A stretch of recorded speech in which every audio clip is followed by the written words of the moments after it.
Okay, Bismillah ar-Rahman ar-Rahim. Alhamdulillahi Rabbil Alameen wa salatu wa salamu ala Sayyid al-Mursaleen wa ala alihi wa sahbihi ajma'een. My dear respected brothers and sisters, Assalamu alaikum wa rahmatullahi wa barakatuh. And welcome to another session of history of Islam, where we look at some of the aspects of history, but we're doing it in a very brief version because obviously history is long, and this is to give us an overview of how things happened in the past. Today, we're going to be looking at the Abbasid dynasty, Al-Khilafa Al-Abbasiyya, and we will look at the main matters that will happen, because Khilafa Abbasiyya is actually a long Khilafa, starting from the period after the disposition of the last Umayyad Khalif, as we will hear shortly, and the ascension of Abu al-Abbas Abdullah al-Saffah in 132 or 750 Christian era, and it ended almost, well, more than 500 years later, although in one way it carried on a little bit after that, but we inshallah will talk about that when it comes. However, the point being is that because it's such a long period, we're not going to be able to cover it in one session, and inshallah we'll come back in the next lesson next month. Inshallah, we'll cover the second part. So we spoke in the past how the Khilafah al-Rashida, the rightly guided Khulafa, the period ended within 30 years after the assassination of Ali ibn Abi Talib radiyallahu anhu, and then his son, who was the Khalifa, who then handed over the rule to Muawiyah ibn Abi Sufyan after 6 months, and that ended the rule for the rightly guided period, if you like, which the Prophet ﷺ actually mentioned that it would be 30 years, and it was 30 years to the dot. After that, Muawiyah ibn Abi Sufyan, who is from the clan of Umayyah, Bani Umayyah, one of the clans from the tribe of Quraysh, he was the one who became the Khalifa, and he initiated an innovation, a bid'ah, in the ruling aspect of Islam, and that was that the Khilafah to be passed on through hereditary means. And so he passed it on to his son. He made a form of, if you like, a reasoning. He thought that might be the best way to keep the Ummah united, but obviously he didn't choose the best person in this regards. Anyway, point being is, ever since that time, and that, like I say, it was the sub-clan of Umayyah, and so that's why it was known as the Umayyad dynasty. It started from the year 41 after the Hijrah, and it ended in the year 132, as we will find out shortly. Ever since then, it's not really been sort of a stable time, if you like. Unfortunately, one of the ills of humanity, the human nature, if you like, is this want to be in charge. Especially when people have that kind of tradition in them. It might be in their blood. I want to be the leader. I want to be in charge. I want to sit on the throne.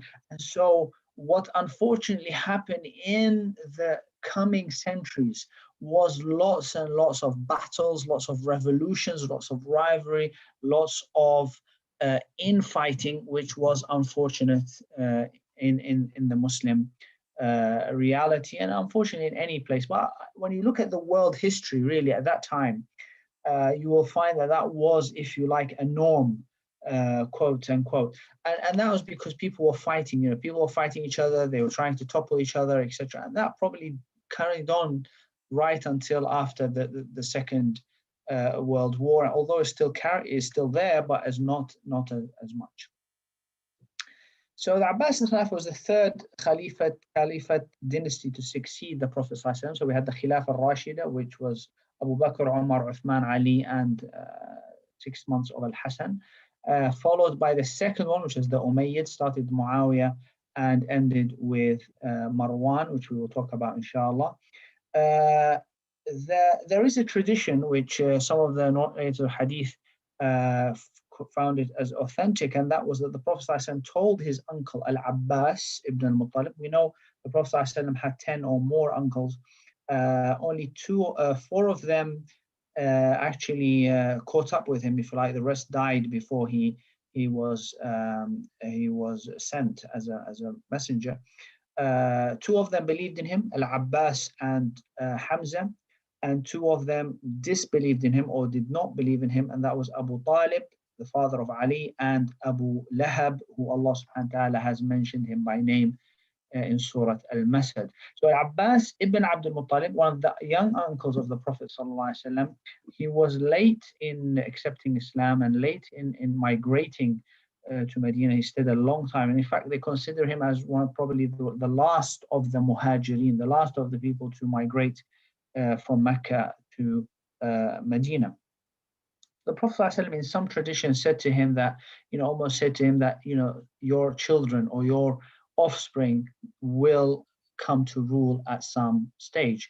So anyway, Al-Abbas had the son Abdullah, the famous Abdullah ibn Abbas, who was a young boy at the time of the Prophet ﷺ, but he would later be one of the most educated and influential scholars of Islam, Abdullah ibn Abbas. He had a son called Ali, and that son Ali had a few children. Amongst those was someone called Muhammad ibn Ali ibn Abdullah. So he was the grandson of Abdullah ibn Abbas, and that is where the whole story starts with the Abbasid dynasty, as we will come back to know, inshallah.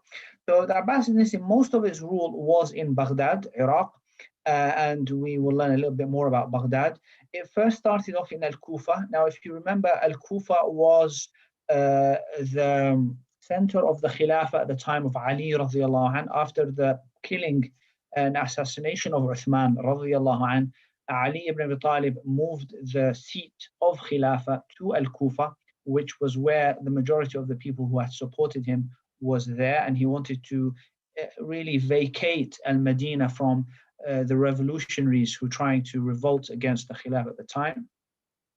So the Abbasid also started in Al-Kufa because that was their main sort of base of support following the Umayyad. The Umayyad had moved the seat of Khilafah to Dimashq, to Ash-Sham, which is present-day Syria, and that was because Muawiyah ibn Abi Sufyan radiallahu anh, at the time of Umar, he was made the governor of Syria at the time of Umar.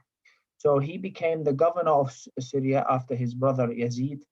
And so he was the governor, and later, so it was land that he was familiar with. He got used to the land, to the people, etc. So he moved the Khilafah to Damascus, Dimashq, Ash-Sham. Later, the Abbasids moved it back to Al-Kufa initially, and then later on to Baghdad. Baghdad is a city which was built by Abu Ja'far al-Mansur, the second of the Abbasi Khulafa. It was founded near the ancient Sasanian capital. Sasan is the name of the dynasty that was the Persian dynasty, and they had a capital of Ctesiphon near there. Initially, Abu Ja'far, it took around 9 years to build Baghdad, and so it was a designed city, if you like. So it designed in a way, it was a walled city, as was the nature of many of the important cities in the past. It had 4 gates. The center of the city had the masjid, and also the palace of Abu Ja'far. And initially, it was named as Dar as-Salam. Dar as-Salam.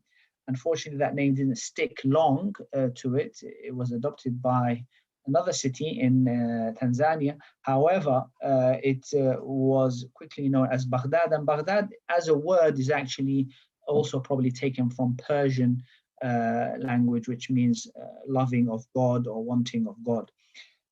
Anyway, Baghdad was now the center, and it became a very important center of science, culture, philosophy, and inventions in what was become known as the Golden Age of Islam. Although it wasn't just fixed in Baghdad, but being the capital, that was the center. I mean, at one point, Baghdad had, at the time I think of al-Rashid, it had 1 million inhabitants.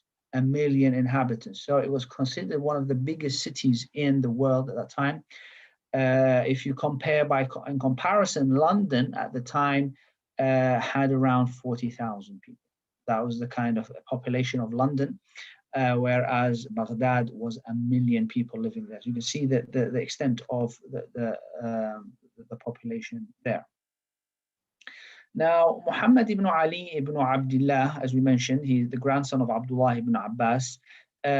He started really in the sort of the turn of the century, so around 103, 104 after the Hijrah, he started to gather support for himself slowly and gradually. He was approached by one of the family of the Prophet ﷺ, whose name was Abdullah ibn Muhammad ibn Ali. Ali ibn Abi Talib had a son called Muhammad. Not who wasn't he was a brother obviously, but not a direct full brother of Al-Hasan and Hussein, and that's why he was known as Muhammad ibn al-Hanafiyyah, because the wife of Ali was called Al-Hanafiyyah.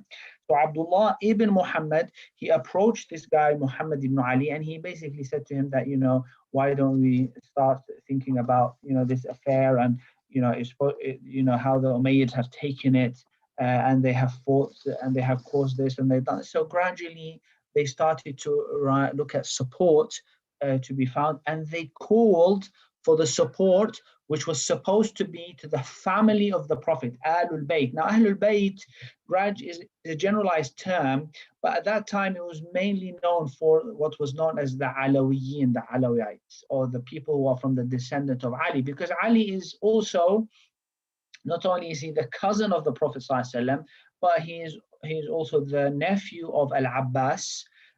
So the Abbasids, if you like, Al-Abbas and Abu Talib and Ali, they are from the same family. But when we consider the family of the Prophet, usually Ahl al-Bayt are considering themselves to be people who are from the lineage of Al-Hasan, Al-Hussein, who are from Fatima, radiallahu anh, unlike this person that we spoke about, who was from another mother. So they called for support for something called a rida from the family of the first. He chose 12 leaders. He spread them throughout the different areas in Kufa, Basra, Khurasan, other places, Egypt. So gradually those leaders, if you like, they were secret callers to that. It wasn't known as the Abbasid call. It was called to support the family of the Prophet. So it was a da'wah to support the family. And gradually and slowly, secretly, they gathered support because they wanted to overthrow the Umayyads. Now, the Umayyads didn't help themselves by the fact that the way that they had ruled was not great. There was oppression happening there. They were favoring the Arabs over the non-Arabs in many aspects of the civil execution of the state. And so they were wronging people. That in some cases they were, taking their property wrongly, or maybe, So unfortunately, when you are tyrannical in the way that you deal with people, people will gradually hate you, and that's what happened. So secret establishment was happened. Now, 30 years later, they found that they had great strong, and especially somebody called Abu Muslim al-Khurasani from Khurasan, which is the area beyond the land beyond, from part of Persia. He had, he had so much support that he said, we are ready to go forward. But they had to keep on, trying to find the right moment, until in the year 132, Al-Saffah, Abdullah al-Saffah, he announced the Khilafah, and that he was going to. Obviously, Marwan, who is Marwan ibn Muhammad, he did not accept this as a challenge. This is considered revolutionaries, and obviously, in the eyes of, if you want to be, looking at it from an Islamic perspective, yes, Al-Abbasids were the ones who are now revolting. There were people who are going to break the stick, if you like, the unity of the Muslims. So Marwan wanted to fight them. He did fight them, but he was defeated. He ran away to Egypt. He was caught and later executed. The Abbasids were very ruthless against the previous rulers, i.e. the Umayyads. They did not spare anybody. But unfortunately, and subhanAllah, when Islam is no longer there, when people don't have the morals, the etiquettes, they do not practice. They a lot of the time they said to them, there is an amnesty against you, we will pardon you, just come. And one of in fact, the uncle of As-Saffah, who is another of the grandsons of Abdullah ibn Abbas. So this As-Saffah is the son of Muhammad ibn Ali ibn Abdullah. Muhammad ibn Ali Abdullah. We have another one who's called Abdullah ibn Ali. So Abdullah ibn Ali also was one of those people who was gathering the support for the Abbasids. So he at one time he gave all the Umayyads amnesty, come to the palace. I say we're not going to harm you, etc. The majority of them came, believing in that promise. When they were in there, he told the guards to shut the palace, the castle, close the gates. No one can escape. And he executed everybody there. So they were very ruthless. So none was spared. Why? Because they knew that if they left anybody from the Umayyads, that they will maybe again, try to raise an army again and then fight them and etc. etc. In fact, that's what did happen to a certain extent, which we'll talk about inshallah. Going back to Muhammad ibn Ali, he was the guy who, if you like, established the secret call. He didn't last much after that, so it went to his son, who was called Ibrahim, and Ibrahim, when word got out to Marwan, the Umayyad, that Ibrahim was doing this, and secretly Marwan imprisoned him and later on killed him, and that's when Ibrahim said, passed it on to his brother, who was Abdullah as-Saffah, who later came on. If you look at this, this is something that we shared last time. I showed you the Umayyad dynasty. This person here, Abdul Rahman ibn Muawiyah ibn Hisham. So you see, this goes back all the way to, we looked at these names before. So this person here, Abdul Rahman, he was one of those people who, again, he saw what was happening. He saw how everybody's and he sort of, he didn't think that things were developing so quickly, but by, if you like, almost like a freak incident, he managed to find that the Abbasid had come. They had approached his house, so he managed to escape. With his brother Al-Walid, they jumped into the river, Euphrates River, and tried to escape. The Abbasid tried to catch up with them. They convinced his younger brother, Al-Walid, to surrender, and again gave him the promise that they will, he's safe, etc. He believed them, he surrendered, he got executed. Abdul Rahman did not accept this, so he actually, managed to escape, run away, because he knew that these guys were never going to free him, they were never going to pardon him, they were going to execute him. He managed to run to North Africa, who by this time was ruled by the Khawarij, and the Khawarij also were not happy with the Umayyads. So now he was being targeted by the Abbasids from the east, the Khawarij from the west. So he went into hiding because his mother was a Barbariya. She was from the Amazigh, the tribes and the clans who were from the North Africa, who today inhabit parts of Libya and Algeria and Morocco. So his mother was from that tribe. So his uncles, if you like, they helped him. He stayed in hiding for 4 years, but he also started to think, where's the best place to go? At this time, Al-Andalus, which had been conquered during the time of the Umayyads by Musa ibn Nusayr, and then later on Tariq ibn Ziyad, the Umayyads, during the Umayyad time, Al-Andalus lost its, if you like, the Umayyads lost the control of Al-Andalus. Some of the governors there started to become autonomous. and there was a guy called Yusuf ibn Habib al-Fihri. He was in charge. So anyway, we will come back inshallah and talk about Andalus in a separate lecture. But Abdul Rahman, basically, after planning and finding what's the best way to go, he managed to establish a base in Al-Andalus. He managed to overthrow the leader there. He became the Emir of the Andalus. So this is a guy from the Umayyad dynasty. Later on, one of the Abbasid Khulafa, who was the second one, Abu Ja'far al-Mansur, he set an army to fight Abdul Rahman, but this guy called Ala al-Hadrami, he was defeated by Abdul Rahman. So Abdul Rahman managed to establish Umayyad rule, which lasted for another 300 years approximately in Al-Andalus, separate, autonomous from the Abbasid Khilafah. And after that, Abu Ja'far said, well, look, just leave him alone. Let him be. And in fact, it was Abu Ja'far al-Mansur who named Abdul Rahman, he named him as the Falcon of Quraysh, Saqar Quraysh, because he was by himself and he was literally running for his life by himself. He had no army, no power, nothing. He ran away. He went to North Africa. He stayed in hiding, and he managed to reestablish the Umayyad dynasty in Al-Andalus for the next few centuries. So in fact, he was a falcon. Inshallah, we'll come and talk about him in a later talk. So the Abbasid dynasty, as we will mention in this lecture, just some of the main names. Al-Saffah, he was one of the main people who well, he is considered the founder, although the true founder is probably considered his brother, Abu Ja'far al-Mansur. He is the one who moved the Khilafah to Baghdad after building this city. And he was someone who, again, we'll talk about inshallah as well, quite a ruthless man as well. He wanted to establish the rule, so he ended up having to kill a lot of the people around, who were threats, if you like.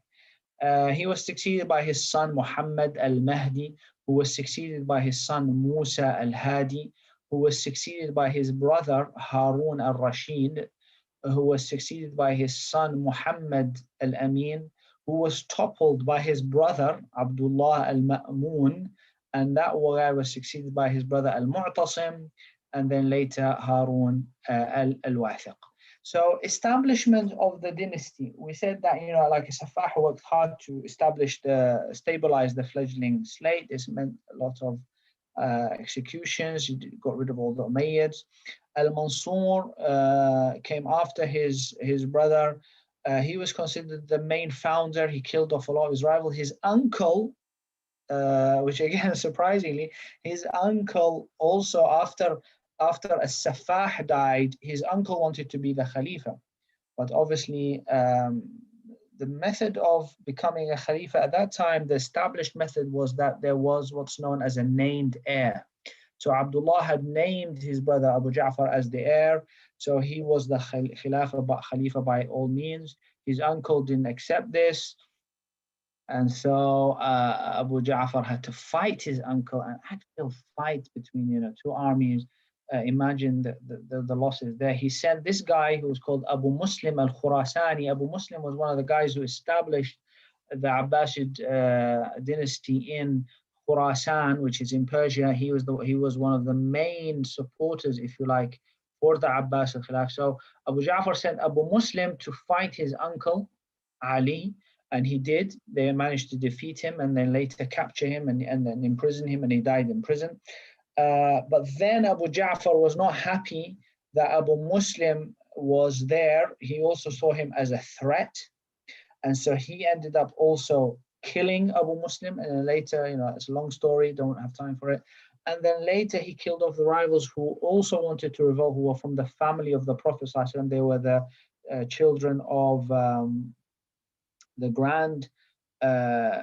great-grandchildren of Al-Hasan ibn Ali. So Hassan ibn al-Hassan ibn Ali, they were his grandchild. They also revolted in Medina, but they didn't manage to get far with that. Abu Ja'far, we said he established Baghdad, and then after getting rid of his rivals, he managed to do many, good things. He was someone who did respect knowledge initially. And subhanAllah, we mentioned as well in the past Abdul Malik ibn Marwan, who also respected knowledge. In fact, was a scholar by many means, but how he changed when he became the ruler. But anyway, he started and initiated. He was one of the first people to initiate translation of the books, as we will see later on. His son Al-Mahdi was the guy who restarted the fighting with the Byzantines. Now that matters had, if you like, settled between the Muslims themselves, they turned to the bigger enemies, if you like, the Romans, and started to fight them, and until they managed to subdue them. And there was the Empress Irene, who she pushed for peace, and she ended up paying the jizya, the tax, to the Muslims. But then one of these guys called Nicephorus, he broke the treaty. He didn't want to accept paying the tax. So Harun al-Rashid, who was being trained by his father Al-Mahdi, went and fought him off and had to again get him. He made them submit to the Muslims in a massive battle. So Al-Mahdi is there. We talk about Harun al-Rashid. Now Al-Mahdi had also a great time in terms of his rule. Things were a little bit more secure, and he also helped do a lot of things. He established a lot of things. SubhanAllah, when the city, when the state is at peace, in the sense that there's no infighting, there's stability there, then a lot of things can happen. A lot of good things can happen. So he established a path. He constructed the road between Iraq and Mecca for people to go on Hajj. Considered as the road to Hajj. He made also service, almost like service stations on the way. He introduced the postal service as well. Instructed the postal between Al-Hijaz, which is Al-Madinah, and Mecca, and between Iraq. So a lot of great things were happening at that time. Now he had given the heir, if you like, he had named the heir to be after him his son, who was called Musa al-Hadi. If you remember, we went back here. Yeah, Musa al-Hadi. And after Musa al-Hadi, Harun al-Rashid, who was also the son of Muhammad al-Hadi. Now, the mother of Musa al-Hadi and Harun al-Rashid was known as al-Khayzaran. She was a woman from Yemen. She was, a woman who had good opinion. She had a good mind. So she tried to get involved as well in politics. Musa al-Hadi didn't want or didn't like his mother to be involved, etc. So he basically shunned her off and said, "Oh, why don't you go and find something to do? Do you not have any knitting to do?" Yeah, literally, that's what he said to her. "Do you not have any knitting to do, or maybe I must have to read, or a sibha to do tasbih? Why are you getting involved in the affairs of the leadership?" And some say that as a result, she wasn't happy with that, and as a result, and also what he tried to do, he tried to cancel out his brother Harun al-Rashid, who was also the second heir, the second named heir. He cancelled him out. He wanted to cancel him out and put his son, so the son of al-Hadi, to succeed him rather than Harun al-Rashid. So if you like, he was going to play about as well. So some say that as a result, his mother poisoned him. We don't know if that, how true that is, but that's what was reported. And so he died before he could pass on the Khilafah to his children. And that's when Harun al-Rashid became the Khalifa. Now, Harun al-Rashid is considered, after Abu Ja'far al-Mansur, he is considered the second founder of the Abbasid dynasty. He was a guy who had, again, immense power. He managed to consolidate things. He managed to consolidate the affairs. He had a navy which takes Cyprus. He managed to quash the rebellion of Khorasan. And so on. So he started to do a lot of things for the Khilafah. And he was a man who was, again, very noble in his practice. He used to do jihad 1 year, go and fight the Romans and the other aspect, and another year he would do Hajj. And that was part of his seerah, that was part of his biography. 1 year doing Hajj, 1 year doing jihad, and so he continued in that way. So he was a man.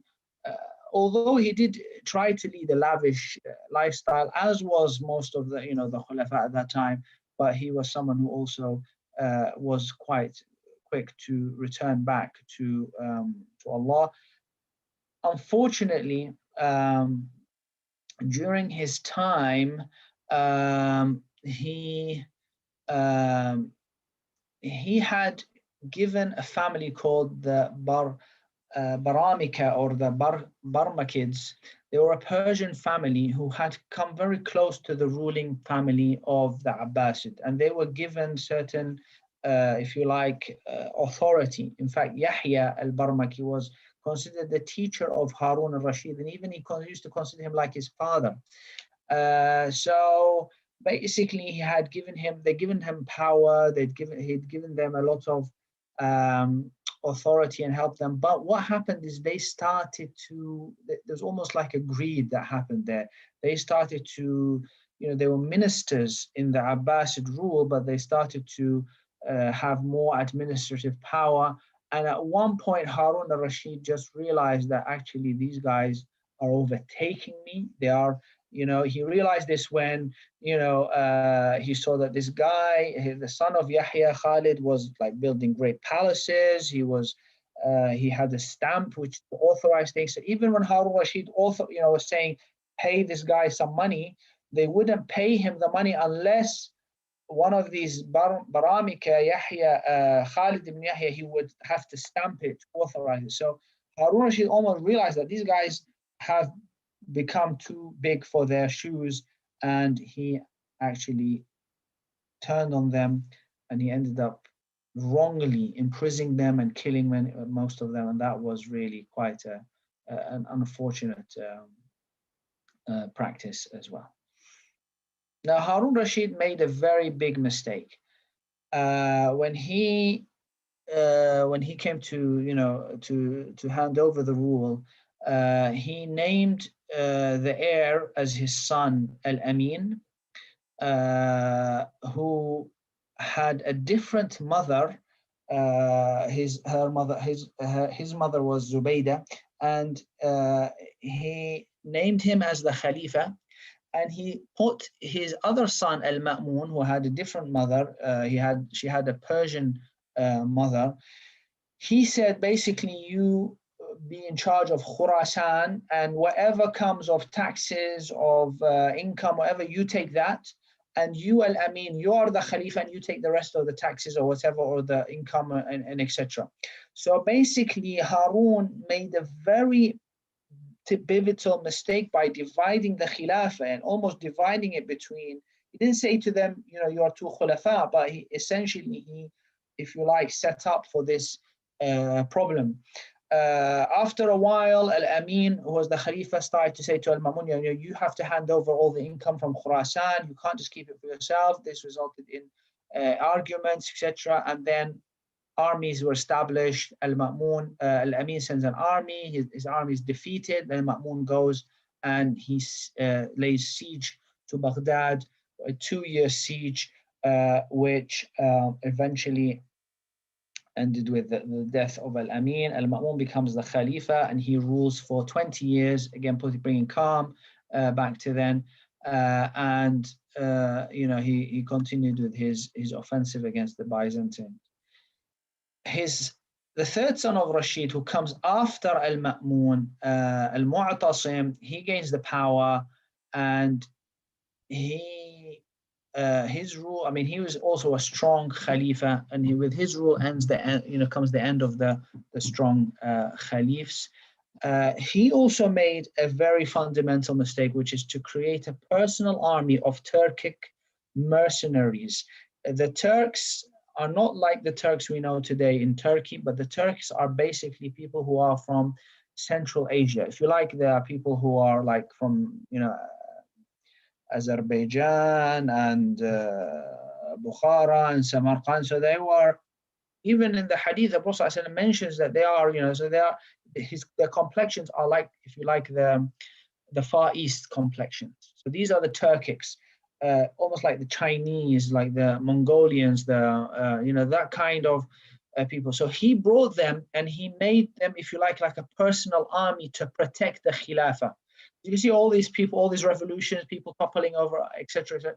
So he brought them and he actually established a new city for them because they, there was about 4,000 of them in Baghdad. They were, an army is no place for an army in a civil setting, because the armies now, that's why you have soldiers living in barracks, because in a civil setting, testosterone and all that, people start, the army, I'm the soldier, they get into fights with the civilians, etc. So he established another city which is called Surra Marra'a, or otherwise later known as Samarra. Surra Marra'a means it is pleasing for the one who sees it.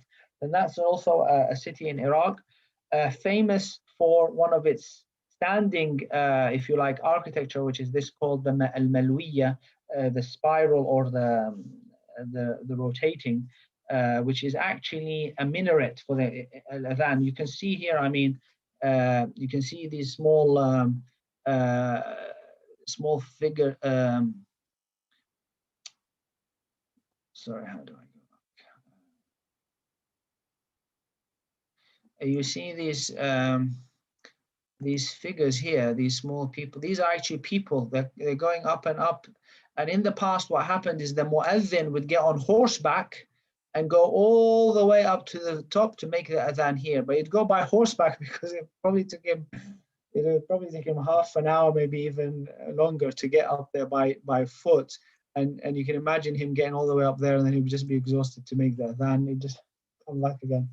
So this is one of the features of Samarra, which is where the Turkic missionaries were placed. These Turkic missionaries were actually the unfortunate reality which weakened the Khilafah, because these guys later on, they started to assume power and they started to get involved, and unfortunately through to treachery and the like, they started to command who was in charge and not.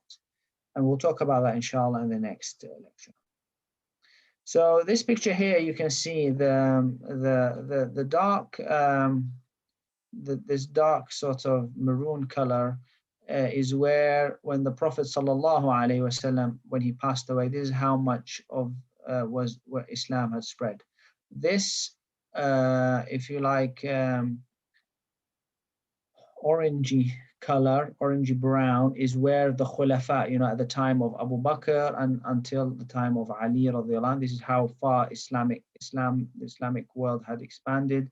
And then the yellow is actually during the Umayyad time. However, when the Abbasid came into rule, you can see that there is, obviously these maps are, different. You can see that the Abbasid rule, this area like Cyprus here, this is Andalus, which was never really ruled by the Abbasid. It retained under that, the Umayyad, and there were other areas where Muslims had reached, and we're going to see that actually very soon. Unfortunately, the Muslim rule, which was as far as this, started to slowly disintegrate due to issues that happened within the rule.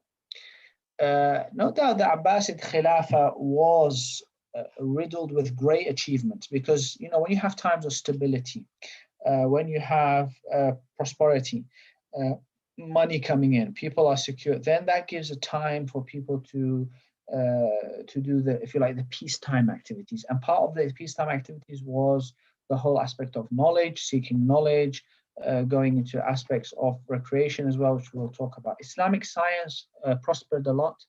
If you think about the Sahaba, the last of the Sahaba, the companions, passed away in the year 110. So it was very much during the Umayyad time. Umayyad ended in 130. So that was like, if you like, the beginning of the what's known as the era of the followers. I mean, 130, Imam Shafi'i had not been born yet. And Imam Malik, Imam Hanifa were still young people. So even when you think about the fuqaha, the ulama, they were still fledglings. At the time of the Abbasid, this is when a lot of the knowledge started to spread, schools developed. It was a period of compilation, it was a period of knowledge, of growth. And this was due to effects from the ruling party, which also had played a part in some aspects, which was not really great for them, but they got involved in some aspects of aqidah and theology, and most famously, they forced the scholars during the time of Al-Ma'mun to say, or at least one tried to force them to say that the Quran was created as opposed to being the words of Allah. This was a concept derived from the Mu'tazila, a sect which had that kind of aspect of theology. And there was a whole fitna related to this. Again, time does not allow us to talk about this, but this was something that happened during the Abbasid era. Trade prospered greatly under their time. Maritime trade thrived. Harun, it reached different aspects of as far as the African seas and China and Japan, and even into the Baltic region, even as far as Britain. And you can see that the Arab coins have been discovered in different aspects of the world, including parts of Russia and Sweden today. As far as Scandinavia, King Offa in England also, he started to mint his gold coins similar to those of the Abbasid. That's how influential the Abbasid era was in doing that. This was the coins at the time of the Umayyads. Abdul Malik, he minted this coin, which, as you can see, the Arabic writing, and this is the coin that you can see here, Offa Rex. So here, and you can see here the Arabic writing, and even on the back it says La ilaha illallah.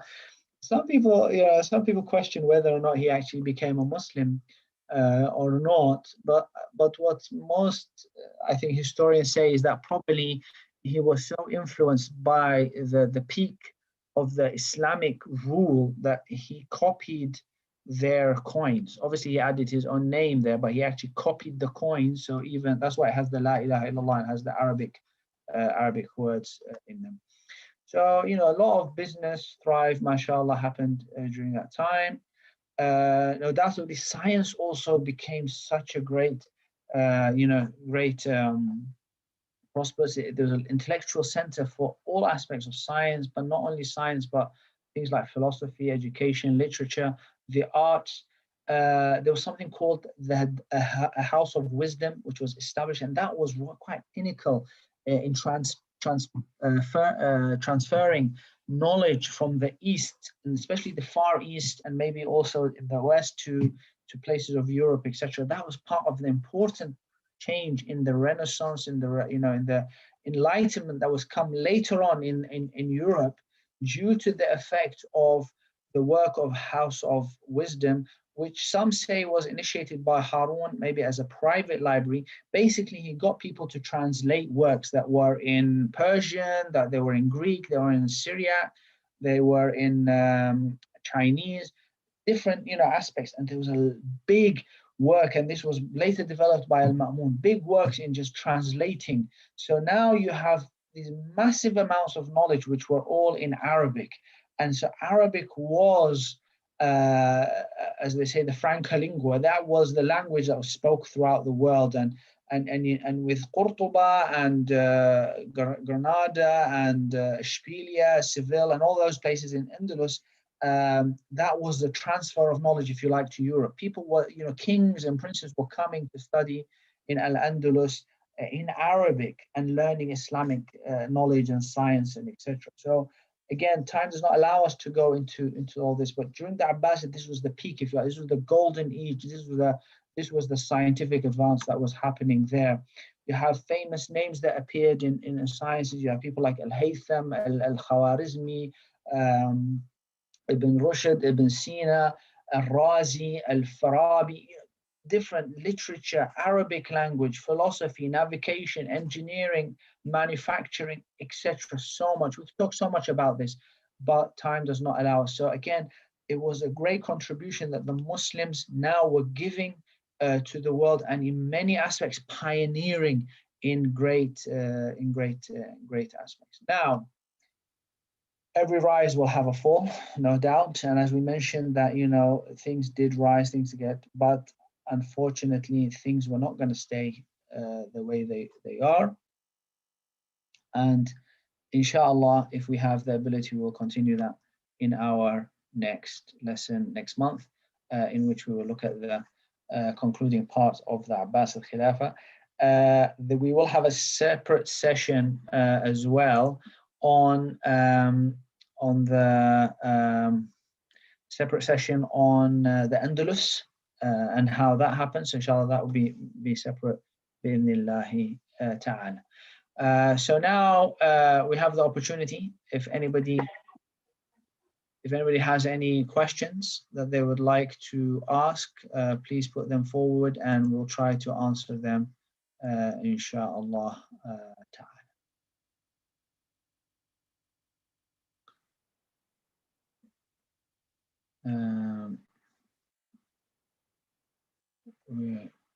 I know that it sometimes takes time for questions to trickle in, whether it's on the different platforms that were there, and we, Facebook, YouTube, etc. Anybody, we'll just check them, see if anybody has any questions.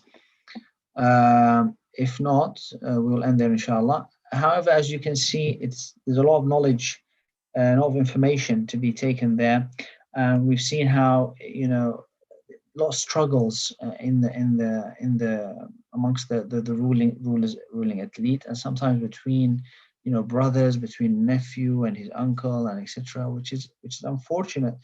And that's why the Prophet ﷺ was very keen to set standards, how to deal with people, how to resolve conflicts, disputes, etc., which unfortunately didn't always happen in the best of ways.